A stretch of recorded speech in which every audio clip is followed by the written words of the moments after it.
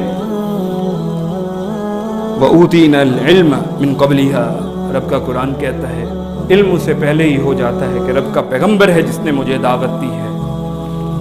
وَكُنَّا مُسْلِمِينَ، اور اس کے بعد وَصَدَّهَا مَا كَانَتْ تَعْبُدُ مِن دُونِ اللَّهِ، چھوڑ دیتی ہے جس کو رب کے مقابلے میں پوجا کرتی تھی، اور پھر اس کے بعد اسلام لے کے آ جاتی ہے۔ اور پھر یہاں قرآن حکیم کا یہ واقعہ مکمل ہو جاتا ہے، ملکہ مسلمان ہو جاتی ہے۔ جناب سلیمان علیہ السلام اسے اپنے محل کی سیر کراتے ہیں، اور محل بھی کیسا ہے؟ شیشے کا محل ہے۔ ملکہ داخل ہونے لگتی ہے، سمجھتی ہے اندر پانی ہے، اپنی چادر کو اوپر کرتی ہے کہ میرے پاؤں گیلے نہ ہو جائیں، کپڑے گیلے نہ ہو جائیں۔ اگرچہ کافر تھی، حیا نہیں مری تھی، جسم لپٹا ہوا، حیا کا درس ہے۔ جناب سلیمان اسے بتاتے ہیں کہ یہ پانی نہیں ہے، یہ تو شیشے کا محل ہے، ایسے چمک رہا ہے جیسے پانی ہے لیکن حقیقت میں پانی نہیں ہے۔ اور اس کے بعد اسرائیلی روایتوں میں ملتا ہے، اس کے بارے میں ہمارے پاس کوئی واضح دلیل نہیں ہے، اسرائیلیات میں اور بعض مفسرین نے اس کا ذکر کیا ہے کہ جناب سلیمان علیہ السلام اس عورت سے ملکہ سے شادی کر لیتے ہیں، لیکن اس کی واضح دلیل ہمارے پاس نہیں ہے۔ اس واقعے سے کتنی نصیحتیں تھیں، جس قدر ہو سکا آپ کے سامنے رکھی ہیں۔ اللہ رب العزت سے دعا ہے سب سے پہلے مجھے اور پھر آپ کو ان تمام نصیحتوں پہ ہمیں عمل کرنے کی توفیق عطا فرمائے۔